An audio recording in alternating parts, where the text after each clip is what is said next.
Hi, welcome to the AccelerateHer podcast. And today I'm really happy to have with us Otar Gunawardena, founder of Odell, Emba, Kovia, and Otar Foundation. Otar, thanks for being with us. Thank you for having me. I've had the privilege of working with Otar very, very briefly, but more than that, I've obviously been following her journey like most of us, all the way back to, when Odell was, managed by yourself, even participating in the first IPO. But I think my first question, what I want to kind of start the conversation of, is you've been an entrepreneur of kind of different industries and you've had different chapters. I just want to kind of dig into that and understand along your journey. Most of us are familiar with how you started Odell because that's something that we've heard of. But if you were to kind of look back, would you mind just taking through how some of it might be connected, might not be even connected, but the different chapters of the entrepreneurship journey that you've had with your different ventures? Um, so yes, obviously the first one was Adele. I was around 23, so I was quite young. I was a biologist who became a model and then and then started fashion business. Obviously, I had no training, no education in fashion or business or HR or finance or anything. So I mean that was the start. So it also goes to show that you really don't need to really get an education in the area that you want to build your business on or your career on. But of course you need to have the skill and the heart and the passion, the interest. And the ability to learn Yeah, because part of and your education is like yeah, on the job. exactly. And I've always been like really interested in learning things, even up to today. Like I think not an hour or a day goes by where I'm not learning something new, and also sometimes changing a way of things that I used to think was true or right or believed in. So I think that part is really important for any successful journey or entrepreneurial journey, especially. So yeah, that was the beginning of it, and then of course that lasted 25 years, from being very small to being quite large, and then after of course all that, then I moved on to I sold everything except Embark, so that was my passion more than the business actually, was the work with the dogs. But as you know, that there was a brand attached to it as well. And then I during the pandemic I started Pura, which is a platform to host small businesses of Sri Lanka, because I knew they were struggling during the pandemic, and in general they find it difficult to find a platform to sell their products. So I created the website and then started the business, and I thought it's time to take a break from from from uh, from doing business for a bit. So I actually gave that up as well. I sold it or gave it to two of the team members who are with me. So they do it today, and and then I've spent a year sort of um, traveling and learning new things, and really um, really enjoying sort of seeing the world, and yeah. And then a kind of connecting thread to all that was the fact that in most of the businesses or in your businesses in some form or the other, you also look beyond just the profit so that there is some sort of impact. And then you also separately created the Uttara Foundation. Can you just help us understand the different focus areas of these? And even during the time of Odell, I know that you were really trying to kind of promote certain social awareness. Yeah. Can you just talk us through some of that? So when I started Odell, it was in 1989, somewhere around 88 actually, 88, 89. So basically, I was this biologist who, one of my greatest passion has always been to help to save our elephants, to help protect elephants, wildlife, and our forests and the environment. So really, how I started was I wanted to raise funds to support a project that the wildlife department was doing, something to do with elephants. I can't really remember exactly what it was, but some conservation project for elephants. So that was why I started selling T-shirts. I made the T-shirts and sold them so that I could raise the funds to give them for this project. But of course, prior to that, I had also started making T-shirts for companies, like complimentary T-shirts, just as a just to make some extra money. But this was really the beginning of why I started printing those wildlife T-shirts over there, which I think they still sell today, the elephant and the monkey. So I did raise the funds and actually gave it to. So the sketch of the elephant, the wave. So Yeah. you're seeing, so that was all the way from 1989. Yeah. Is it? Okay. So that was, and also I wanted people to see how amazing our wildlife was and to appreciate it and protect it and to make it visible. So that was really how it started, and of course, I did raise the funds and I did give it to the department at that time, and then subsequently I continued the work. But for me, it was always really important to do something with the community that I lived in and society, and I always wanted to create awareness, mostly to do with the environment. So even way back in 1990, before a word called CSR was ever even invented, I used to have tree planting and beach cleanups and golfers cleanup and various things. Then I used to do campaigns of bring your own bag, no polythene, different things. I think that's one of the videos I showed recently with those images, which was done way back then. So I always had that passion actually to do that. For me, I wanted to educate people and create awareness on how important that was, to us as a society and as a country. From that time onwards, it actually continued. Of course, as they grew larger, I had a bigger platform, and I used to do more and more projects where awareness was concerned. We used to have different things to highlight and do throughout the year through the brand. And then at one point, I thought I was doing a lot of different things, but not really making an impact in one area. And then I wanted to focus on something where I could make a bigger difference. And that was how Empire was born. And again, through this whole journey, are there, can you tell us a couple of things maybe that you really look back with pride and that you're most kind of proud about, or you look back with a smile? And also at the same time, a few things that you were like, okay, maybe I should have done it that differently.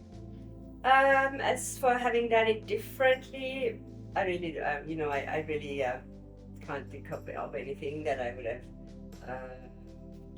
done differently as such. But the things that have been very special and impactful is, of course, it involved a lot of people in the business and in the company, and also back to the lives of many other people who actually suppliers who created their own businesses. So it wasn't just about my entrepreneurial journey either. It was really the journey of many others who also came to me to sell 10 things that they had made, and 3-4 years later they had a factory with 200 people who were supplying the company. And so there were many stories like that. And even today, like many of them, if I meet them somewhere, or sometimes when I travel, I meet them overseas as well, and they would always say like, how they are today, and how their initial journey was so impactful for their future life. So I think that was one of the biggest, the most amazing things, was to be able to change the lives of so many people. And of course, I love doing the job of creating and giving customers a fashion experience that was trendy and stylish and a nice atmosphere and at good prices. And I say good prices because now it's like ultra cheap when you look at it now. But no, but honestly, it was before it was. But yeah, it was the whole concept really, and I just loved it. Yeah, and again through, I mean, even though these are different chapters, these are different phases, and the broader context has obviously changed, there are some fundamentals that probably any entrepreneur should focus on. And again, interacting with you has, shown me that you want to like really give it your best. So are there some kind of specific things, maybe almost asking, in those early days and even later in some of the businesses, what would have a day in the life of Tara look like in a typical working day? Utterly hectic.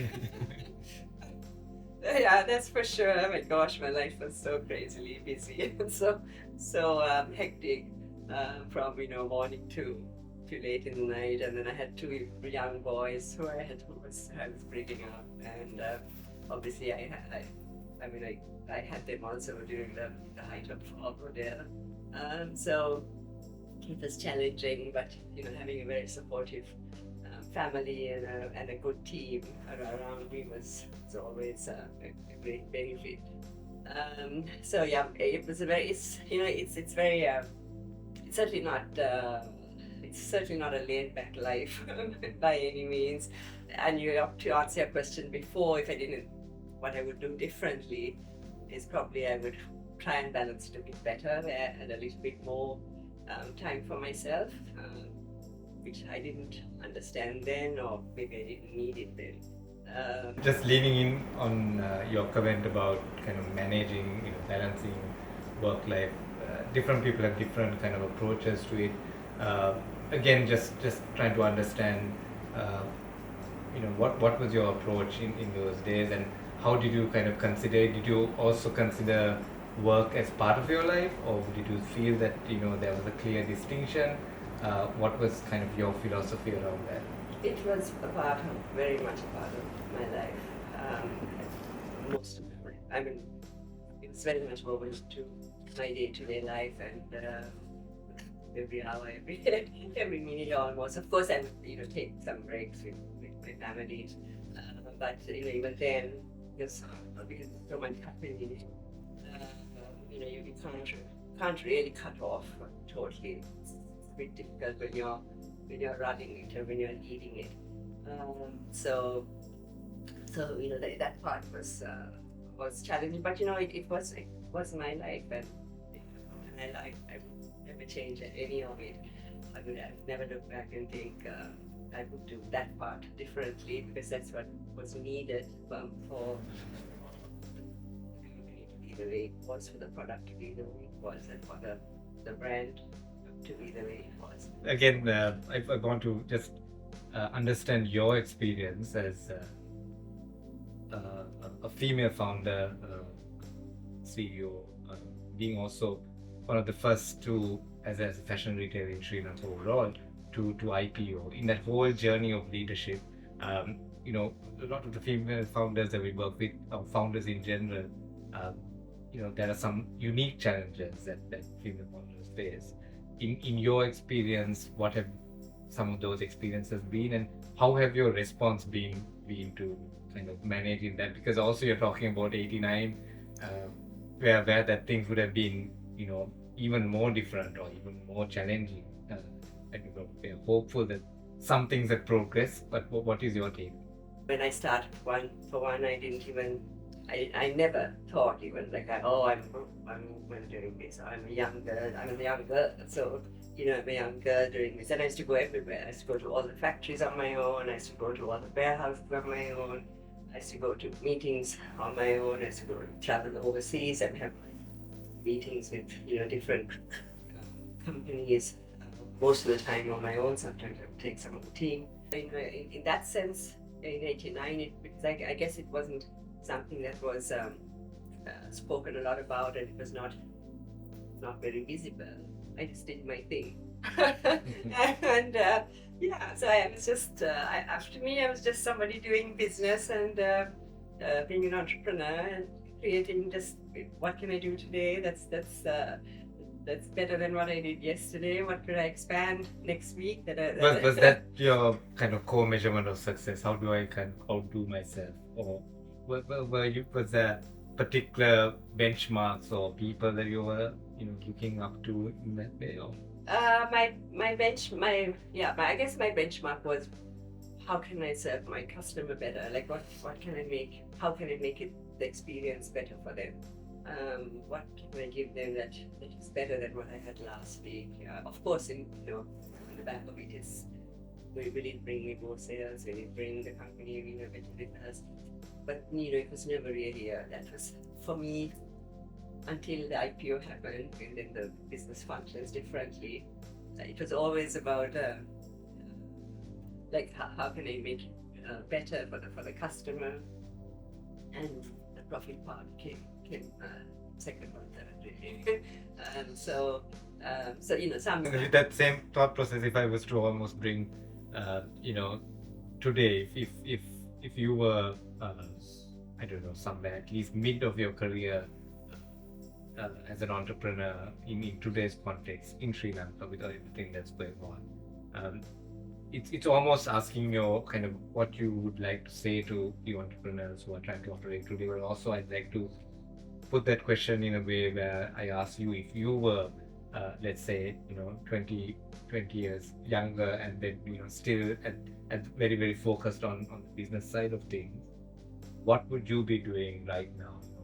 Are there any industries you'll focus on, or is there any particular way that you'll try to contribute back and also build back Sri Lanka in some way? Yeah, I think there's of course the things are different and very I would say quite difficult in the marketplace and with where the situation is locally and globally, in costs and many other challenges really, and it's also, to me, I see it as a time of a great big shift from an older system into a new one, and actually something I've been saying for many years, that there's a big shift going to happen.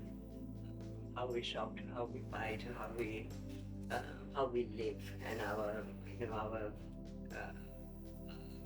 way of living, the way we think, the way we want to be living, and a world where we are far more conscious than it used to be.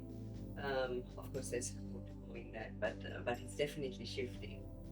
So with everything, at any time, I believe there's always opportunity for new businesses, for new things, ways of doing things, and I think you can see that happening today. It's a lot of sort of new concepts and new ideas and new ways of things that people are doing, and it can be to do with fashion or food, and there is somewhat of a change and a shift from the whole fast fashion, more towards the slow living way of life and being more conscious about more. And just maybe your final comments again for we always founders in their journey get different points where they want to kind of give up, think it's a bit too much. Of course, in today's context, a lot of them are constantly considering whether they should probably be living overseas or building something here. And if you were to kind of give some final thoughts to entrepreneurs who have decided at least to really focus on the business, try and build something that may motivate them, but also that is coming from your experiences of them being there, that. Yeah, I understand. Like, it's a very challenging time for people. A lot of people I know are struggling. I really do wish. I really believe in a Sri Lanka where there's so much good and so much opportunity. I think our country is just amazing, and there's so much more we can do than what's happening and has been happening. And I think people should not be leaving. They should be having the opportunity here to be able to develop themselves, to grow, and to be able to live and grow our country. Like I said earlier, I still think there's opportunity here to do new things, and but it does require, I guess, sort of some form of ability to be able to set up and to live here. Here's hoping that our next generation of entrepreneurs and innovators take on that challenge and really keep that motivation and the drive alive, because we believe even here at NET as well that it is entrepreneurship that can be the catalyst for growth and economic development. And with that, we say a big thank you to Otara for joining us here at the Accelerator podcast. Thank you for tuning in, and I do hope that you follow more of similar content related to entrepreneurship and innovation in the next episodes as well. Thank you so much, Otara, for making Thank the you. time.